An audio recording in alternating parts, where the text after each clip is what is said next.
Hello दोस्तों, अगर आप इस वीडियो को देख रहे हैं तो जाहिर है आपने पहला पार्ट देख ही लिया होगा, और अगर नहीं देखा तो लिंक डिस्क्रिप्शन में है।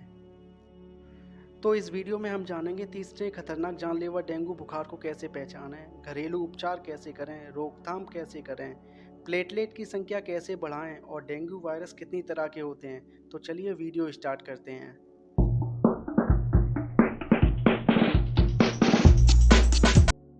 तो चलिए बिना देर किए शुरू करते हैं और जानते हैं डेंगू के आखिरी जानलेवा और सबसे खतरनाक डेंगू फीवर DSS या कहूँ डेंगू शॉक सिंड्रोम के बारे में। तो इसकी पहचान कैसे करें? तो DSS तो डेंगू शॉक सिंड्रोम के लक्षण बाकी डेंगू फीवर की तरह ही समान होते हैं, पर कुछ लक्षण और जुड़ जाते हैं, जैसे कि रोगी बहुत ज़्यादा बेचैन हो जाता है और तेज बुखार होने पर भी त्वचा ठंडी होती है।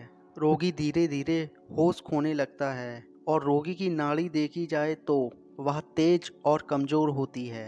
रोगी का रक्तचाप या ब्लड प्रेशर कम होने लगता है।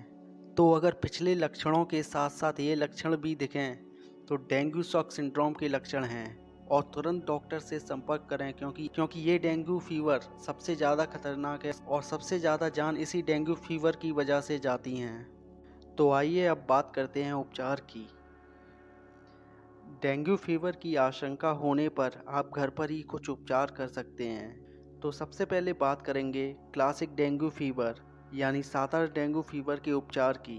क्लासिक डेंगू फीवर की स्थिति में स्वास्थ्य कर्मचारी की सलाह पर रोगी को पैरासीटामोल की गोली देकर बुखार को कम से कम रखने की कोशिश करें और डिस्प्रिन और एस्प्रिन भूलकर भी रोगी को ना दें।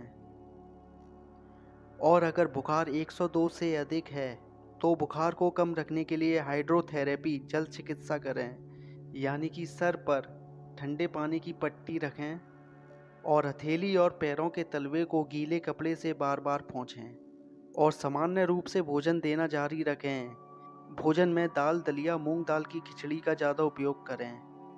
आइए अब जानते हैं DHF और DSS डेंगू फीवर होने की स्थिति में क्या उपचार कर सकते हैं। अगर किसी रोगी में DHF और DSS के एक भी लक्षण है तो तुरंत बिना देरी किए डॉक्टर से संपर्क स्थापित करें ताकि जल्द से जल्द परीक्षण करके इलाज शुरू किया जा सके। वैसे तो डेंगू का कोई पक्का इलाज उपलब्ध नहीं है, फिर भी DHF और DSS की स्थिति में इनकी शुरुआत में ही इलाज शुरू कर दिया जाए तो स्थिति को गंभीर होने से रोका जा सकता है। आपकी थोड़ी सी सतर्कता और जानकारी अनहोनी को टाल सकती है। चलिए अब जानते हैं डेंगू की रोकथाम के बारे में। डेंगू को कैसे फैलने से रोका जा सकता है। जैसा कि मैं पहले ही बता चुका हूँ, अभी तक डेंगू की कोई वैक्सीन उपलब्ध नहीं है, पर फिर भी हम डेंगू को पूरी तरह से हरा सकते हैं। बस उसके लिए लोगों को जागरूक होना पड़ेगा, जो कि सबसे मुश्किल काम है, क्योंकि आज हम इंसान इतने मतलबी और स्वार्थी हो चुके हैं कि जब भी कोई ऐसा काम करना होता है जिससे चार और लोगों का भला होता है तो हम कह देते हैं कि क्या हमने ठेका ले रखा है और अपना पल्ला झाड़ लेते हैं। खैर छोड़िए, मैं फिर भी बताऊंगा। तो डेंगू को रोकने के लिए सबसे बड़ा कदम है एडीज मच्छरों को पनपने से रोकना। एडीज मच्छर ठहरे हुए पानी में ही अंडे देते हैं और 6 से 8 दिन में अंडे से वयस्क मच्छर बन जाते हैं। तो अपने घरों के आसपास पानी एकत्रित ना होने दें और कूलर का पानी 6 से 7 दिन के अंतर पर बदलते रहें और जब भी कूलर को खाली करें तब टंकी को सुखा लें, तभी दोबारा पानी भरें, क्योंकि लार्वा टंकी से चिपक जाते हैं और जब दोबारा पानी डालते हैं तो वो फिर से पानी में तैरने लगते हैं। और यदि कूलर और टंकी का पानी बदलना संभव नहीं है तो प्रति 100 लीटर पानी में 30 ml पेट्रोल या मिट्टी का तेल डाल दें। घर के खिड़कियों और दरवाज़ों को शाम के टाइम बंद रखने की कोशिश करें या महीन जाली लगाकर मच्छरों को अंदर आने से रोकें। मच्छरदानी का उपयोग करें।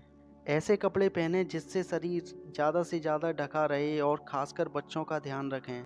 मच्छरनाशक क्रीम, स्प्रे, कॉइल का उपयोग करें। सप्ताह में एक बार घर के अंदर मच्छरनाशक दवाई का छिड़काव अवश्य करें। यह दवाई घर के कोनों, पर्दे के पीछे, फोटो फ्रेम के पीछे अवश्य डालें। फ्रिज के नीचे पानी इकट्ठा करने वाली ट्रे को 5 से 6 दिन के अंतराल पर साफ अवश्य करें। डेंगू ज़्यादातर जुलाई से नवंबर तक फैलता है, क्योंकि इस समय मच्छरों की पैदावार बहुत होती है। तो इस मौसम में हर सावधानी बरतें। और अगर आपके घर में कोई डेंगू मरीज है तो उसे मच्छरदानी के अंदर ही सुलाएं, क्योंकि अगर मरीज को किसी मच्छर ने काटा तो डेंगू उस मच्छर के जरिए अन्य लोगों को भी हो सकता है। तो आइए अब जानते हैं डेंगू की वजह से गिरने वाली प्लेटलेट की संख्या को कैसे बढ़ाएं। जैसा कि हमने आपको बताया था, DHF और DSS डेंगू फीवर से पीड़ित होने पर रोगी की प्लेटलेट संख्या में तेजी से कमी आ जाती है। साधारणतः व्यक्ति में प्लेटलेट की संख्या 1.5 लाख से 4.5 लाख के बीच होती है, परंतु जब कोई व्यक्ति डेंगू हेमोरेजिक फीवर और डेंगू शॉक सिंड्रोम फीवर से पीड़ित होता है तो उसके खून में प्लेटलेट की संख्या में तेजी से कमी आती है, जिसकी वजह से ब्लीडिंग के चांस बढ़ जाते हैं और खून में बीमारियों से लड़ने की क्षमता कम हो जाती है। तो आइए जानते हैं प्लेटलेट को बढ़ाने के कुछ घरेलू उपाय। गिलोय या जिसे अमृता नाम से भी जाना जाता है, उसके जूस का सेवन करें। और चुकंदर भी प्लेटलेट बढ़ाने में सहायता करती है, तो चुकंदर को भी खाने में शामिल करें। पपीते के पत्तों को पानी में उबालकर चाय की तरह पिएं और पपीते का सेवन करें। सुबह खाली पेट 1 या 2 आंवले का सेवन करें, या आंवले को चुकंदर के जूस के साथ भी ले सकते हैं। कीवी प्लेटलेट की संख्या बढ़ाने में बहुत ही लाभकारी फल है, इसका भी सेवन करें। नारियल का पानी भी प्लेटलेट की संख्या बढ़ाने में सहायता करता है। और बकरी का दूध प्लेटलेट की संख्या बढ़ाने के लिए एक अचूक उपाय है। और सबसे ज़रूरी बात, डेंगू एक खतरनाक बीमारी है, इसलिए अपनी मर्जी से कोई उपचार ना करें। होम रेमेडीज़ के लिए भी डॉक्टर से परामर्श लें। और अब बात करते हैं लास्ट बट नॉट लीस्ट की, जो है डेंगू वायरस के सेरोटाइप। इनके बिना डेंगू की जानकारी अधूरी है। यही सेरोटाइप निर्धारित करते हैं कि डेंगू हेमोरेजिक फीवर और डेंगू शॉक सिंड्रोम फीवर होने के कितने चांस हैं। अगर बात करें सेरोटाइप की, तो ये एक तरह से डेंगू वायरस के प्रकार हैं। तो मैं आपको बता दूं, डेंगू वायरस के 4 प्रकार होते हैं, या कहें डेंगू वायरस के 4 सेरोटाइप होते हैं, जो हैं डेनवी 1, डेनवी 2, डेनवी 3, डेनवी 4। डेनवी यहाँ डेंगू वायरस के लिए प्रयुक्त हुआ है। जब किसी व्यक्ति को डेंगू फीवर होता है तो वह एक ही सेरोटाइप की वजह से होता है, और जब वह व्यक्ति ठीक हो जाता है तो इस व्यक्ति को उस सेरोटाइप की वजह से दोबारा कभी डेंगू फीवर नहीं होगा, क्योंकि उस व्यक्ति का शरीर उस सेरोटाइप के प्रति प्रतिरोधी क्षमता विकसित कर चुका होगा। पर अन्य बचे हुए सेरोटाइप से उस व्यक्ति को डेंगू हो सकता है। यानी कि सरल भाषा में कहें तो एक व्यक्ति के डेंगू फीवर से प्रभावित होने के चांस 4 बार हैं। जैसे मान के चलते हैं किसी व्यक्ति को पहली बार डेंगू हुआ और वह 6 से 7 दिनों में ठीक हो गया, और कुछ दिनों बाद उस व्यक्ति को दोबारा डेंगू हुआ, तो दूसरी बार हुए डेंगू फीवर के लिए दूसरा सेरोटाइप जिम्मेदार होगा, क्योंकि पहले वाले सेरोटाइप के लिए उस व्यक्ति का शरीर पहले ही प्रतिरोधी क्षमता विकसित कर चुका है। और जब कोई व्यक्ति दूसरी बार डेंगू फीवर से पीड़ित होता है तो सबसे ज़्यादा चांस होते हैं DHF और DSS फीवर होने के।